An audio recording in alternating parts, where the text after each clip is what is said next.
Эмбүк төлөвлөж байна. Дэлхийн сонгодог зохиолууд аудио төсөл. Болд хэрхэн хатаагдсан нь. Дээд дэвтэр. Зохиолч Николай Алексеевич Островский. Өгүүлэгч Доржин Зоригтбаатар.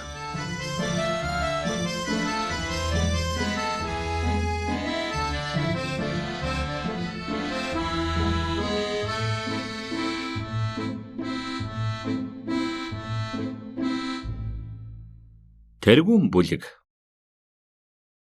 Саяын баярын өдрийн өмнө хичээлээ шалгуулахаар миний гэр тэрэгсэд болцгоо гэж овор бүдүүн биетэй хүзүүндээ том загалмай зүүлсэн лам өгүүлж сурагчид тийшээ муухай гэгч нь хардсуулаа. Дөрвөн бяцхан хөвгүүн хоёр охин босгоод өнөөхөн онигорхон нүдээ үзүүрлэж нэвт хатгах мэт ширтгэхэд багчууд айсан нүдээр ламыг харсаар байлаа. Та хоёр суу гэж хоёр охины зүг гараар дохимогц тэдэс сэтгэл нь амарч санаа алдацгаан суудалдаа сууцгаалаа. Василия ламын бяцхан нүдний харц дөрвөн хөвгүүнд тусч "Наашаа ирцгээ хонгорууд минь" гэж суудлаасаа босоод сандлаа ард тийш түлхэж дөрвөн багчуудын дэргэд хурч ирээд "Майн дууд хэн чин тамхи татдаг?" "Ламгой, бид нар огт тамхи татдаггүй" гэж шивгэнэлдэн хариулахад ламын царай часулаан болоод "Татдаггүй гинэ. Та нарын хэн чин боо хийхээр эсгсэн гурилд мохоор тамхи хийсэн бэ? Та нар тамхи татдаггүй гинэ? За гайгүй. Одоо мэдэж болно. Халаасаа уруулаадах шалуухан.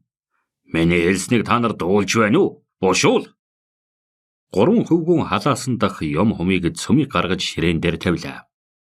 Лам гаргаж тавьсан зүйл ба халаасан савын ойдлыг ч наривчлан шиншин үзэвч тамхины үрт солдсонгүй.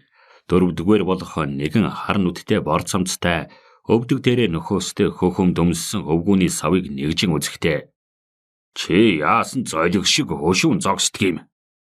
Хар нүдэд хөвгүүн хорссон байдлаар ламыг хялаан харж сулхан дуугаар өгүүлсэн нь "Надад халаас байдаггүй" гэж битүүлэн ойсон газрыг гараараа илбэж байлаа. Тийм үү. Хэн тийм муухай санаа гаргаж эсгсэн гурил бозарлсныг намайг мэдэхгүй юм гэж чи ажиггүй сургуультай дахин ирвүү? Тийм биш ээ. Энэ хэрэг чинь тэгж амархан дуусахгүй. Гагцхүү чиний эхийн уйлглаж гуйсныг бодож нэг удаа чамайг сургуульд үлдээсэн. Одоо хэлэлцэх явдалгүй. Чи энэ сургуулийн тасгаас даруй зайл гэж лам түүнийг чихнээс нь мошгин хөдөлж гадагш түлхэн гаргаад үүдээ твхийтэл хаажээ. Тэр нэгэн ангийн сурагчид бүгдээрээ дув дуугүй болоод сууцгаалаа. Тэрхүү Корчагийн овогтой хөвгүүн Павкаг сургуулаас хөөсөн учир юу болохыг багчууд огт ухаж мэдсэнгүй. Гагцхүү Бруджакийн Срёчка гэдэг Павкийн сайн нөхөр болох нэгэн хөвгүүн бусад 6 нөхөдтэйгээ хамт ламын гэрт хичээл шалгуулахаар ирээд тогооны байшинд хүлээд суухдаа бурхны ёслолын өдөрт зориулсан нарийн боо хийхээр эсгсэн гурилд Павка нэг атга махоор тамхи хийж байхыг Срёчка харсан болно. Сургуулаас хөөгдсөн Павка үүдний шатны хамгийн доод дахь гიშгүүр дээр зогсож байхдаа бодсон нь "Одоо хэрэг биш боллоо. Яаж гэртээ харъя та? Өглөөнөөс үжиж болтол гайлын байцаагч түшмлийн гэрт тогоочийн хүнд ажил хийдэг ачид ихтэй одоо юу гэж хэлэх вүлээ?" гэж нүднийхээ нулимсыг хүчлэн барьж бодон суужээ. "Би одоо яадаг вүлээ? Цүм энэ муу ёрт ламын ур шиг да. Юунд түүний гурилд тамхи хийсэн билээ? Хаанхан Срёчка энэ хорт могон гурилд тамхи гэж сануулсныг даруй дагаж хийсний үр өшөө нь одоо илэрчээ. Срёчкад гин болсонгүй. Харин намайг сургуулаас магад хөөлөө" гэж гимшлээ. Лам Василия ба Павка хоёр завсардаа дайсан болсоор нэлээд удсан байжээ. Анх Павка Левчуковын Мишкатай зодолдсон учраас зэмлэгдэж Нэг өдөр хоолгүй хоосон тасалгаан дотор ганцаарыг үлдээхдээ эзгүй тасалгаанд дүрсгүүдэх вэ гэж дээд ангийн тасагт аваачж орхилоо. Павка арын нэг сул сандал дээр очиж дов дуугүй суужээ. Тэрхүү ангийн багш хар хувцастай туранхай биетэй хүн газар дэлхий ба ертөнцийн тогтсон байдлыг тодорхойлон зааж байхдаа манай газар анхан бүтснээс хойш нэлээд олон сая он жил өнгөрснөөс гадна бас одоогийн ноднууд манай газартай адил шиг чанартай болно гэснийг Павка сонсоод туйлын гайхснаас амаа ангаан суусан ба манай хар ламын заадаг номонд бичсэн нь тийм биш, шал өөр болно гэж босож хэлэхээр завдсан авч бас дахин буруу шаагдан шийтгэгдэх болов уу гэж дуугүй өнгөрлөө. Павка Христос шашны хуучин шин сургаал ба их тэнгэр ямар юмыг хизээ хэрхэн айл ямар өдрүүдэд бүтээсэн бүгдийг цээжээр мэдэх тул багш нь сайшаач онц сайн гэж тэмдэглэсэн билээ. Газар дэлхийн тухайг багшлам Васильягаас асууж лавлахаар шийдээд Павка дараагийн өдөр өнөөх ламын сургууль дээрээд ширээн дээрээ суумагц гараа өргөж асуух зөвшөөрлийг аваад "Багшаа, ямар учраас дээд ангийн багш манай дэлхийн анх бүтсээр олон сая он өнгөрөв гэж хэлсэн ба Бурхны номлолын ёсоор бол зөвхөн 5000 жил болсон гэж хэлж дуусаагүй байтал нь чи бузар амтэн юу гэж хэлв? Бурхны номлолыг ингэж сурч байна уу?" гэж лам Василья муухай дуугаар хашгирлаа. Павкийн хариу хэлж завдаагүй байтал лам түүний хоёр чихнээс нь бариад тухаар нь байшингийн хан хэд мөргүүлж дараа нь үүдний гадна түлхэн гаргажээ. Хөөрхий зовлон тэгтээ бас л баг биш зэмлэгдэж хатуу шийтгэл үзлээ. Дараа өдөр ихэн сургуулийн газар очиж лам Васильятай уулзаж хөвгээс сургуульдаа хэвээр үлдээхийг гуйсан билээ. Түүнээс хойш Павка ламд сэтгэлийн гүнээс хорсон өшөж туйлын болгоомжлох боллоо. Ламын учир шалтгаангүй доромжилж даралсныг Павка огт мартахгүй бөгөөд ерөөсөө хэн нэгэнд доромжлогдвол өс сандаг заншилтай хүүхэд.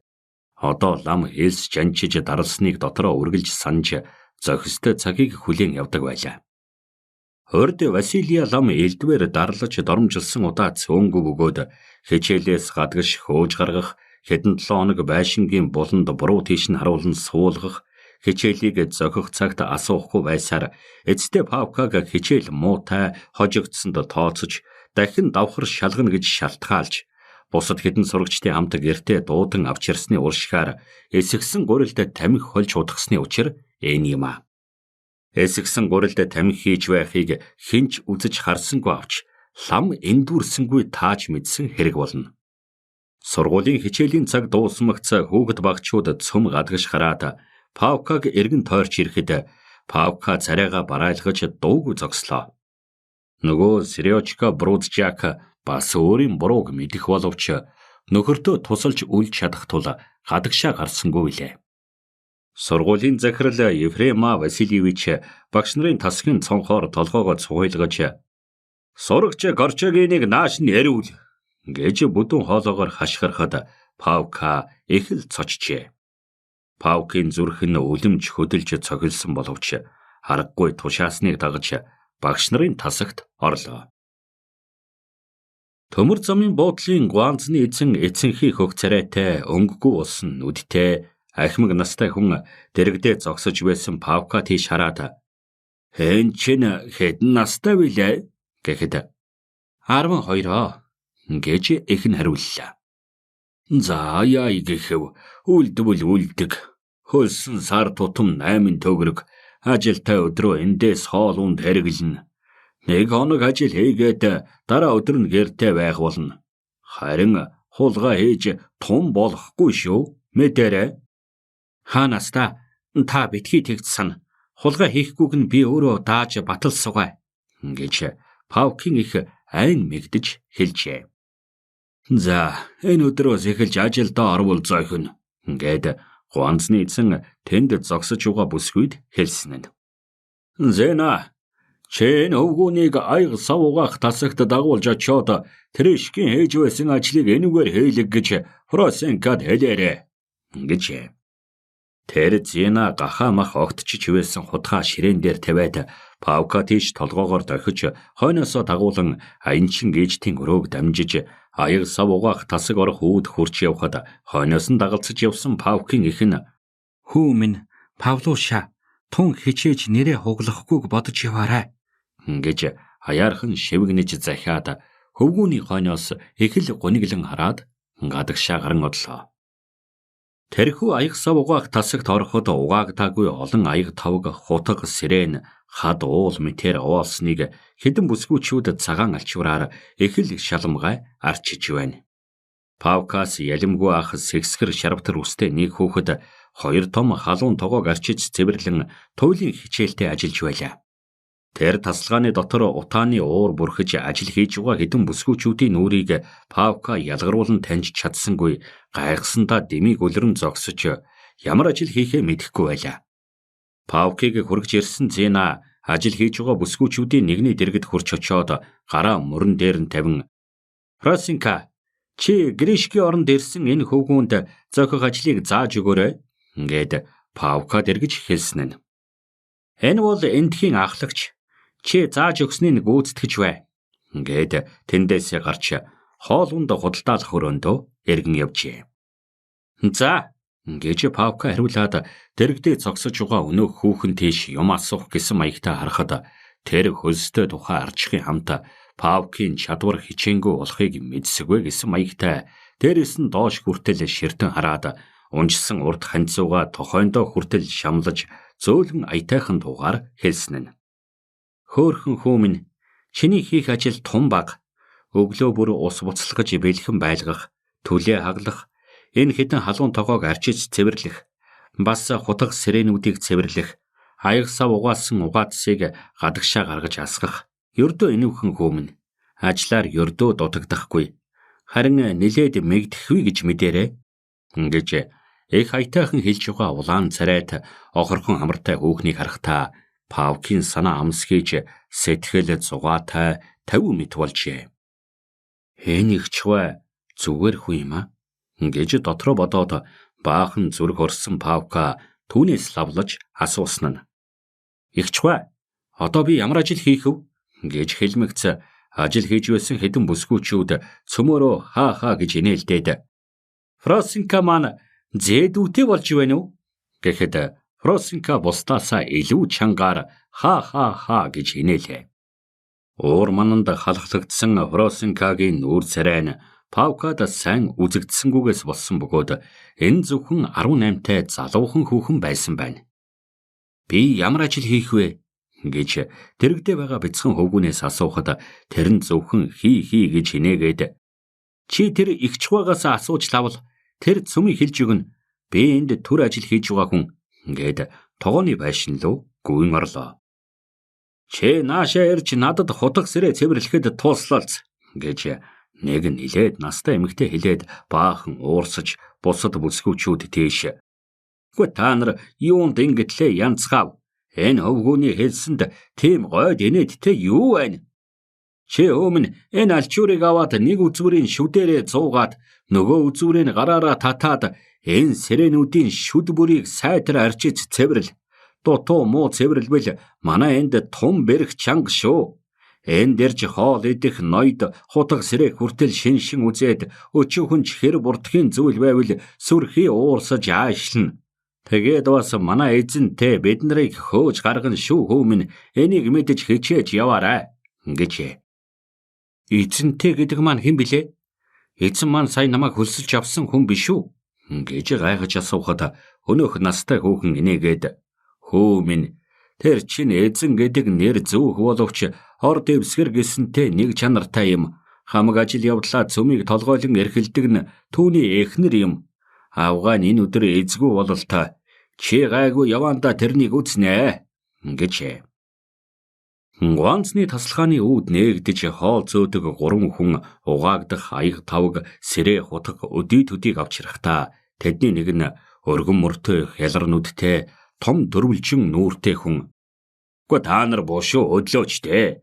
12 цагийн тэрэг даруй хурч ирнэ.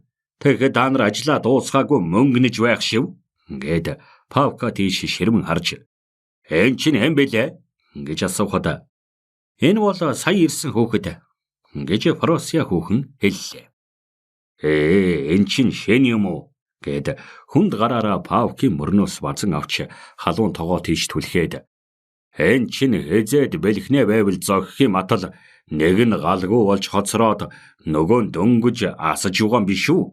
Энэ удаа зүгээр өнгөрөөе. Хэрвээ маргааш ийм байх юм бол хамар хоншоор байхгүй болно шүү. Мэдвүү?" гэжээ. Хариуд нь Павка юу ч хэлж чадсангүй өнөөх халуун тогоонуудаа шамдаж буцлахаар хичээн оролдлоо. Павкийн бүх ажил хөдөлмөрийн их нь иймсэн билээ. Анхны өдрөөс өөр тийхүү хөдөлмөртөө онц хичээж оролцсон удаа хизээж байсангүй. Айлын зарц болох гэдэг гэртээ эхийн үг зааврыг дагахгүй дураараа байхтай хэрхэн адил байх вүлээ гэж Павка сая мэджээ. Хялар нүдэд хэрв түүний зааж загсныг ёсоор эсгүүцдэгвэл чиний хамар хоншоортой тулж хэлцэн гэж тун тодорхойгоор занж хэлсэн биш үү гэд Павка савхин гутлаа тайлж түрүүг нь дөрвөн суулга ус ордог халуун тогооны хүүхэн дуглаад дээш доош нь хөдөлгөж хөөрөгдөхөд галын оч зүг бүрд үсрэн байжээ. Угаацтай хөвн савыг гадагш гарган нүхэнд асахаас гадна ус халаах тогооны дор түлээ нэмэх нойтон алчууруудыг халуун самовар дээр барьж хатаах зэрэг даалгаж өгсөн ажил бүхнийг ёсчлон гүйцэтгэж билээ. Өд шорой болоход эцэж ядарсан Павка доош бууж тогооны гэрт орохоор гарч далдармагц хойноос нь харж байсан нэлээд настай ажилчин бүсгүй Анисия "Энэ жаал хөө магад солиотой байх. Ийм тийм юм мөргөх шахан дэмий гүйж явахыг үзв үү? Лав сайнгүй шалтгаанаар энд хөдөлмөр хийлгэхээр илгээсэн байх" гэж сэжиглэн хэлж билээ. "Энийг шаардах шалвалах хэрэггүй.